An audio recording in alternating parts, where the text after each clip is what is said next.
Here we go.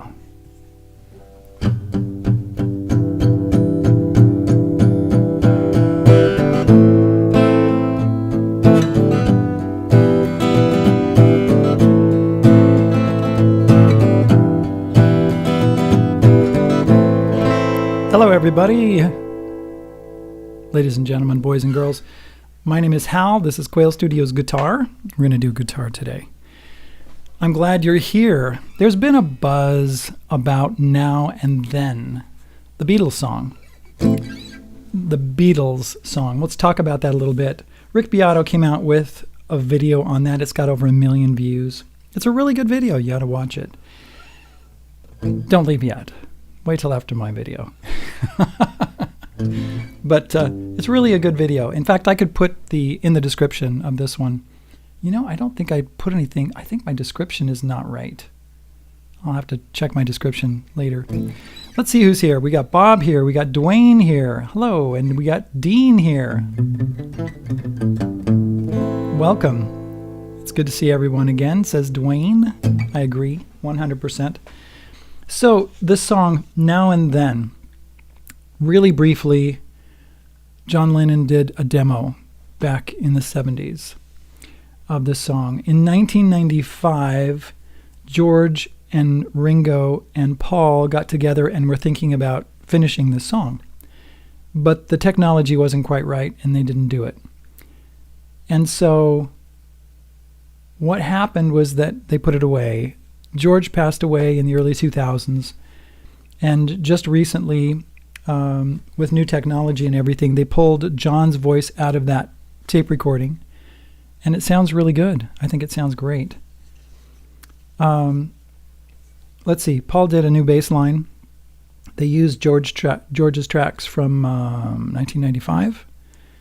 And Ringo played drums on it. So really, everybody in the Beatles is on this recording. Hello, Carol. You're back. I saw you last week. Here you are. So I'm going to give you the chords to this song. And to tell you the truth, I've been thinking about this one. And whenever I do a song, especially one that I don't know, I like to look up and see if there's any tutorials about it. And there is. There are tutorials about this. And I looked at them. I played along with them. I heard them. In fact, I can give you a list of all the videos I looked at about this song. Because I do research when I'm doing a song like this. This is very new, though. I don't like to just jump right into it. So I didn't do a video a few days ago and come out and give my opinion yet. Because I like to let it incubate for a little while. And that's, for me, that's really important. And then, as I play the song,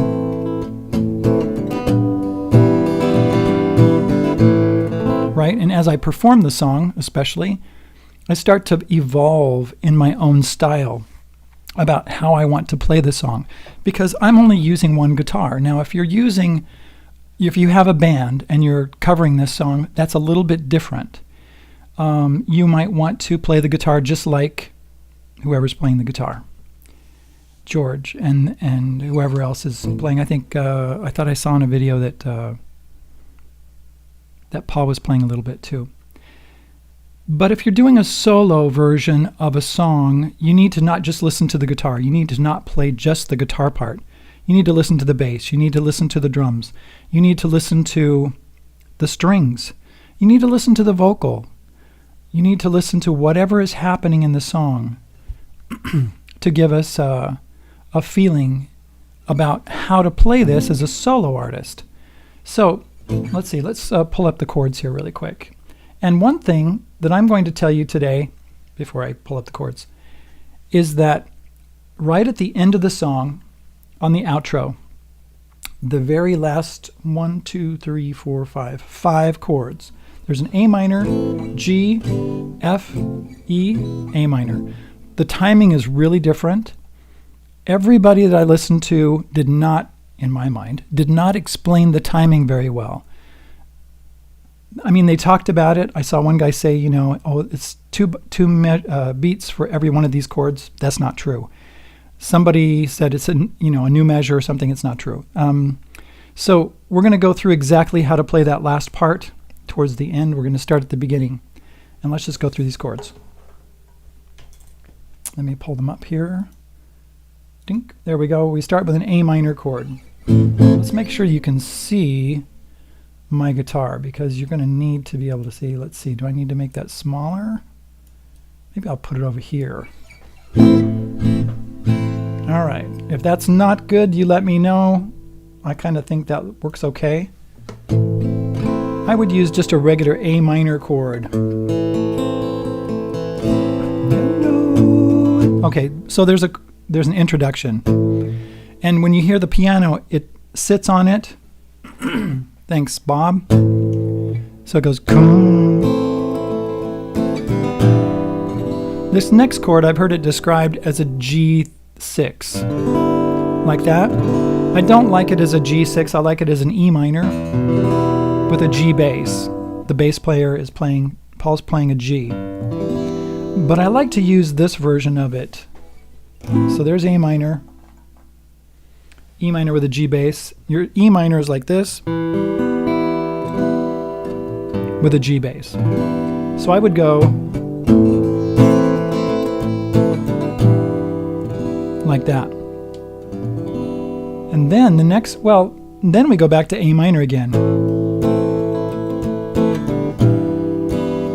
So you get 1, 2, 3, 4, 1, 2, 3, 4, 1, 2, 3, 4, 1, 2, 3. And then it starts. I know it's true. Like that. And then you're playing A minor and G, E minor with a G bass again. A minor. And then we have an F major 7. Let's see which one I've got here.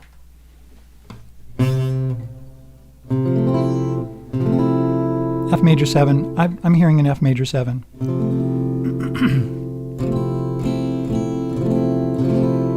I'm seeing Bob. You know, Bob, right there, it says, why not play the... Remember I told you earlier about those little hearts? You can click on it. I can't see one word. Why not play the note on the E minor / G? What? The D note? The B note. Thanks, Bob. The B note. See, when you did that, it moved it up, and I got it out of that place where I could actually read it. Thank you, Bob. The B note. Oh, this one. Right, the G, B. I'll tell you why. Let's go back to that chord. I've got it X'd out. You've got a B here, so you don't need another B, right? And let me show you. Now on the guitar it actually sounds better than on the piano, but when you get really low notes on the piano it starts to growl.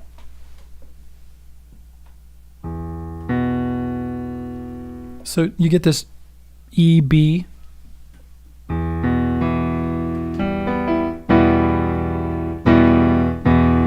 Now it sounds pretty good that way. So here's the chord with the B in it.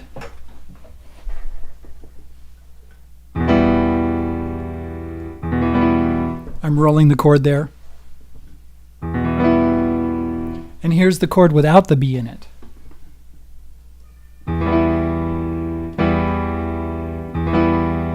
With the B, without the B. Now you can decide if you want to put the B in, Bob. Maybe that's why you like the B. Bob likes the B. Go for it, Bob. If you like the B, put the B in. He's talking about that note right there. 2nd fret, A string. I like to lighten up the bottom.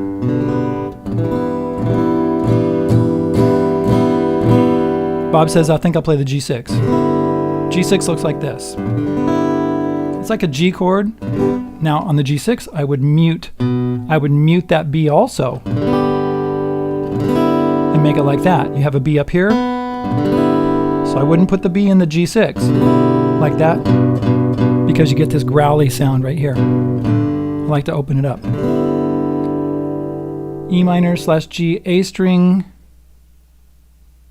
Okay, somebody put something in there because I can't read that word. Carol says, G minor slash E minor slash G, A string muted or don't play? Does it say muted? Thank you. Yes, I would mute it. Thank you. See, it really works when you move it up one. Thank you, Bob. Well, when you say don't play, are you talking about moving over it? It's really difficult to move over it. It's just the way I'm looking at those comments, you know what I mean? It's just kind of crazy. Okay, so yeah, that's what I would do. I'd mute it. Because then you can just strum all the way through it. You don't have to try to go around it. Okay, where was I? Let's go back to... Oh, I got that on the screen still. Let's go to the F major 7 with a C bass. Now you can play an F major 7 like this. You could put your thumb over on the first fret. Right? That's hard for me to do. Down there. Some people can do it. I don't know. My palm is really big. My fingers are shorter than my palm, so it doesn't work very well for me. I mean, I can do it if I do this, but when I'm flying through the song, I miss something. So I would just leave off the F on the bottom and put a C bass, or you could do it like this and not put that F on the bottom. And then the next chord is an E, like this.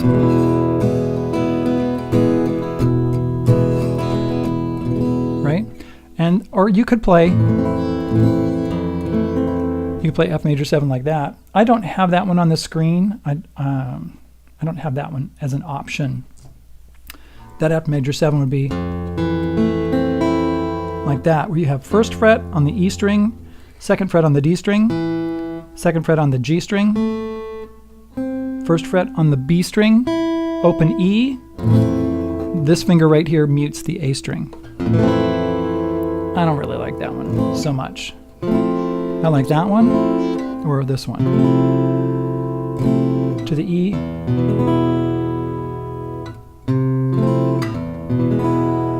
Okay, and then after the E, we get this chord. Here, let's put it on the screen for you.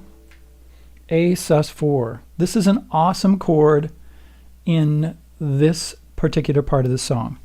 And I'll tell you why. It goes from A sus4 to A minor. Now, I have a tendency to want to play the A sus4 like this. Okay, where I bar the A, like I bar the A with one finger. I do that a lot. And then I would put this finger, this third finger, on the third fret B string. That's the sus4. Play the open A string. And then sometimes what I'll do is I'll take the second finger and put it over like this. It looks like I'm doing something with it. I am doing something with it. I'm just touching the E string, so in case I accidentally hit it mutes. The problem with that is that I would have to go A sus4 to A minor. A better option is to use that A minor position and put your pinky on the sus4 right there. I'll have to tell you that it's a little awkward for me. It's not natural. Yeah, I can do it. I probably just need to practice it. A sus4. My default though is going here. Okay, so what's really cool about that A sus4 is that when we're playing the A sus4, John is singing a B note. Are you? And there is no B in that chord, so you got to be really good at it. You, like that. You. So you got this A sus4 with John singing the B. You.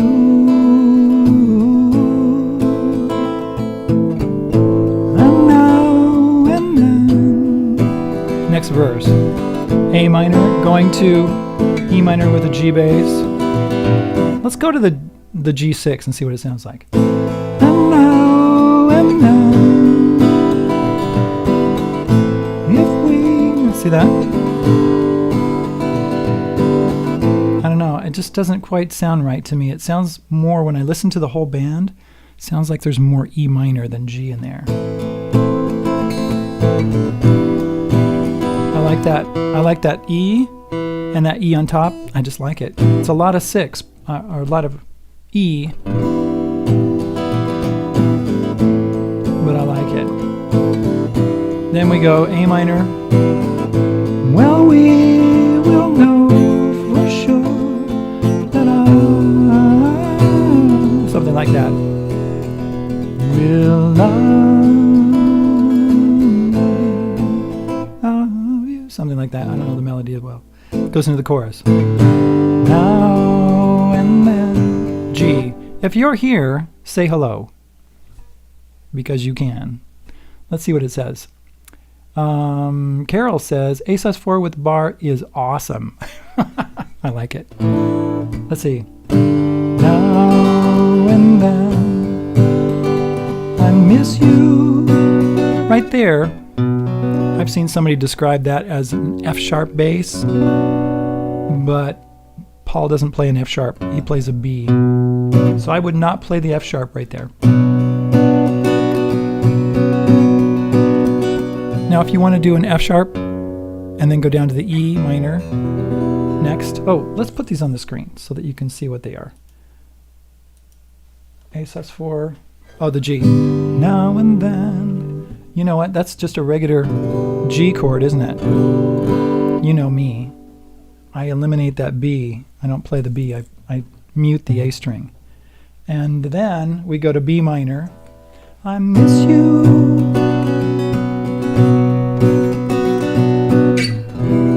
E minor again.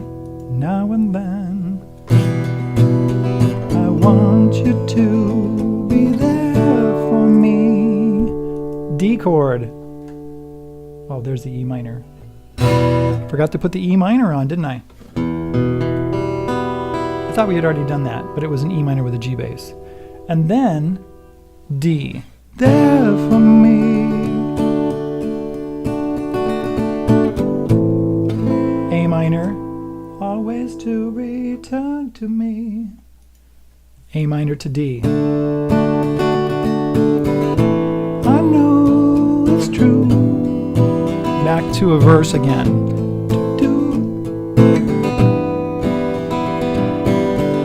The strum. Let's talk about the strum that I'm using here.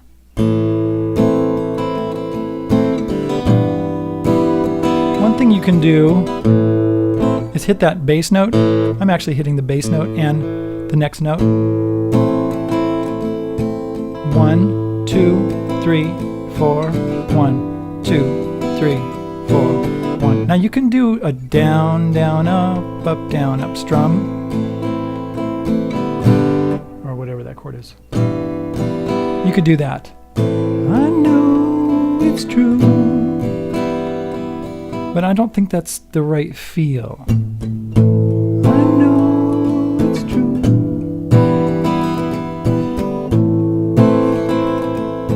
Down, down, down, up, down. Let's see if I can figure out what it is. I haven't thought about this. Down, down, up, down, down, down, down. Down, down, up, down, down, down, down. Down, down, up, down, down, down. Down, down, up, down, down, down. Down, down, up, down, down, down. That's what I'm using right there.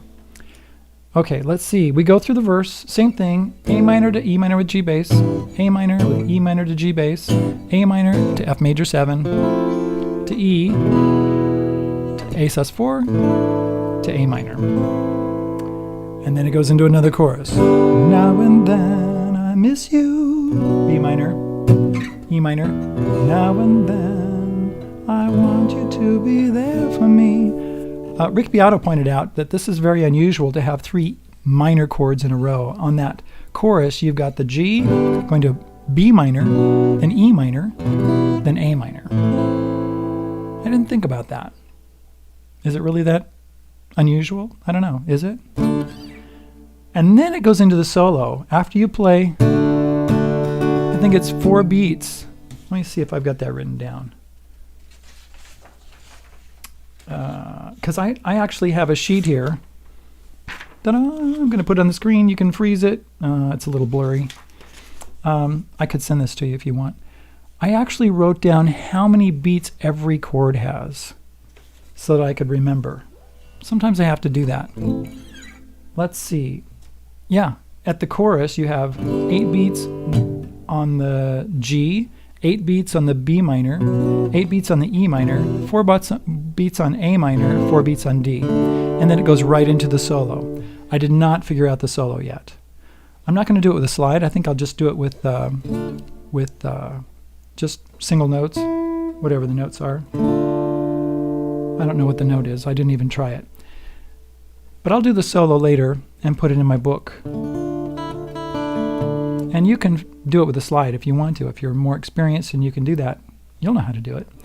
So 8 beats on the solo. D minor. 2, 3, 4, 5, 6, 7, 8, 1, 2. Oh, let's put these on the screen. Goes right into D minor. Okay, for 8 beats. And then C for 8 beats. Back to D minor, to C, and then it goes to E minor, and we've already talked about E minor, so I don't have that again. And then A minor, and then it goes to D for 8 beats. D minor for 4 beats, 2, 3, 4, G for 4 beats. I know it's true. Going into the last verse. I guess it's a verse. It's like the first verse. It's exactly the same. A minor. Didn't use my pick, did I?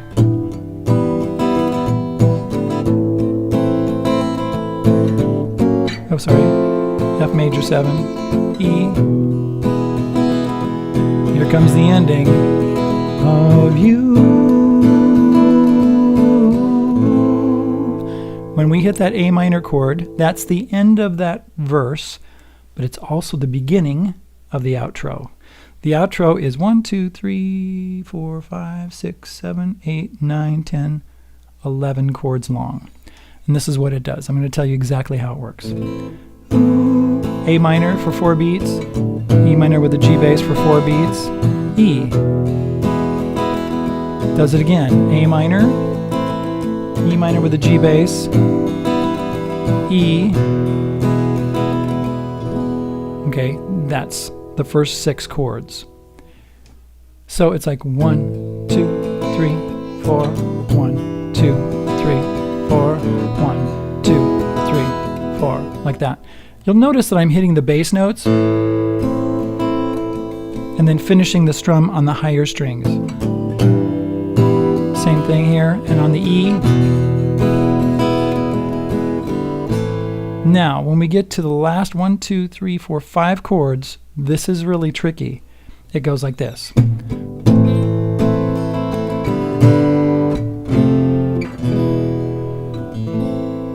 Everybody that I looked at did not explain that very well, so I'm going to explain it to you right now.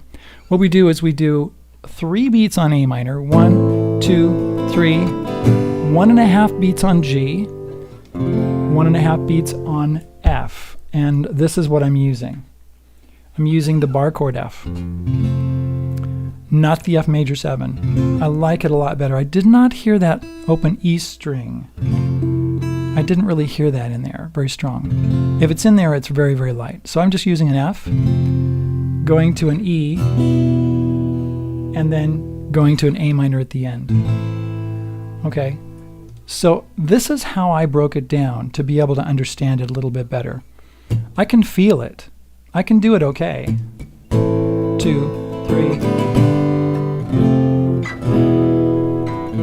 Okay, let me get my my metronome out here. I'm using Pro Metronome, free version. That's all I need. Okay, this goes about 87 BPM, beats per minute. That's about how fast it goes. So at the end, I'm sure you can hear that. Ready, and.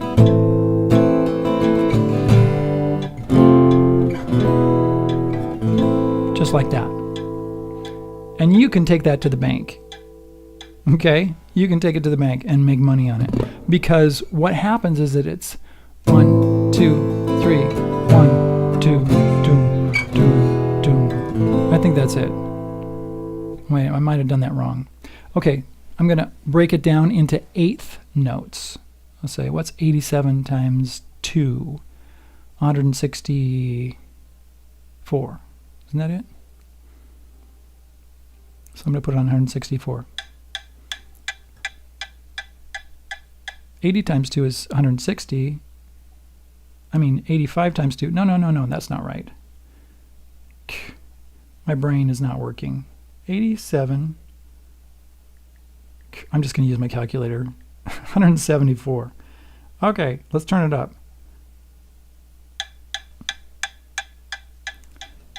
Okay, so what I would do is feel this in eighth notes. The A minor chord that has 3 beats has 6 of those beats. The G, that's 1.5 beats long, has 3. The F has 3. The E has 4. And the A minor, you just hold it. So it's like this. 1, 2, 1, 2, 3, 4, 5, 6. 1, 2, 3, 1, 2, 3, 1, 2, 3, 4. And that's exactly how you do it. And if you count it that way and listen to the recording, you'll find out that's exactly what they do. So they're coming along. So when they're playing the A minor that 4 beats, you get 8 of those.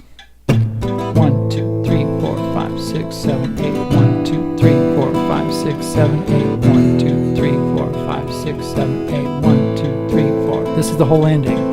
1, 2, 3, 4, 5, 6, 7, 8. 1, 2, 3, 4, 5, 6, 7, 8. 1, 2, 3, 4, 5, 6. 1, 2, 3, 1, 2, 3, 1, 2, 3, 4. And that's it. Okay? There you go. Yeah, you can pay me for that. Give me a donation at Subscribestar or Patreon or PayPal. The description's in the link. I will give you my book when you do that, and send it to you and with updates. And for those of you who haven't donated for a while, hey, Bob, you don't need to donate. Hey, look at that. There's a little money bag. Thank you very much, Bob. Bob, you're fine. You don't need to give me any more money right now. For those of you who have never donated, donate something. I don't care what it is. I'll put you on my email list, and we'll become friends. We are friends, aren't we? If you can't afford it, I'm not going to worry about it. Give me a like if you like what I do. Thank you very much. Love you guys. Now, I've taught this song, and so I'm getting a lot better at it, and I'm retaining it really well. This helps me so much when I do that. You cannot imagine. If you want to learn this song, work on it and then teach it to somebody, or teach part of it to somebody, and it will really help you to learn it, because you'll find out really quick what you know and what you don't know. So if you teach something, that solidifies it in your mind, and it's fantastico. And in Spanish we say fantástico.